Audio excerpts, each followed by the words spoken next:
نمائندگی بھی دے گا اور اپنے ملک کو اپنے ویژن اور اپنے منشور کے مطابق چلا بھی لے گا. تو اس حکومت میں اس طریقہ انتخاب میں تو شاید عمران خان کی جس طرح کی مشکلات ہیں آنے والے وقت میں بھی کسی کو حکومت ملے تو اس کی مشکلات اسی طرح کی ہوں گی. اچھا مجھے یہ بتائیں، یہ بل تو ماشاءاللہ ابھی پیش کیا گیا اور الحمدللہ پاس بھی ہو گیا مقدسات کی توہین کے حوالے سے، لیکن میں سمجھتا ہوں کہ سوشل میڈیا بھرا پڑا ہے.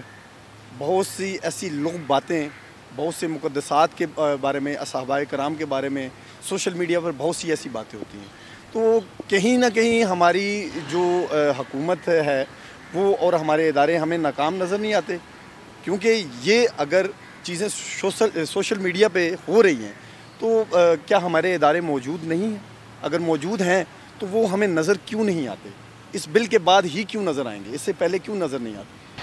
سوشل میڈیا پر جو گستاخیاں کی جا رہی ہیں اس میں ایف آئی اے کی طرف چونکہ وہ معاملہ منتقل ہو جاتا ہے اور ایف آئی اے کا طریقہ کار بڑا مشکل ہے کہ اس کو پورا کرتے کرتے بعض دفعہ کئی دن کئی مہینے بھی لگ جاتے ہیں. یہ بہرحال ایک بڑا سقم موجود ہے اور ان لوگوں کو اس سے بڑا فائدہ ہو رہا ہے جو لوگ مقدسات پر بکواس کر کے اس ملک کو عدم استحکام سے دوچار کرنا چاہتے ہیں. ان کے لیے بڑا موقع ہے. تو اس کی روک کے لیے ہم نے کافی حد تک کوشش کی ہے اور امید ہے کہ انشاءاللہ ثم انشاءاللہ اس میں مدعی کے طریقہ کار کو آسان بنانے کے لیے اور اس پر مضبوط سزا کا قانون لانے کے لیے ہم آپ کو اچھی خبر دیں گے انشاءاللہ. آپ سے بات کر کے دلی راحت پہنچی اور بڑا فخر محسوس کیا میں نے آپ کے ساتھ بیٹھ کے. اور بہت سے پروگرام ہوتے ہیں لیکن اتنی خوش طبیعت اور ماشاءاللہ اتنے خوش گفتار جو لوگ ہیں ان سے بہت کم ہمارا سامنا ہوتا ہے. آپ کا بہت شکریہ. تو زوم میڈیا کی ٹیم کی طرف سے بھی ہم آپ کو بہت بہت مبارکباد پیش کرتے ہیں اس بل کی صورت میں جو آپ نے پیش کروایا اور اس کو منظور کروایا. اللہ تعالیٰ اس کو امپلیمنٹیشن کے لیے بھی اسی طرح جو ہے وہ محنت سے امپلیمنٹ ہو جائے. تو ناظرین ہم لیتے ہیں ایک چھوٹا سا وقفہ اور پھر وقفے کے بعد ہم دوبارہ آپ کی خدمت میں حاضر ہوں گے.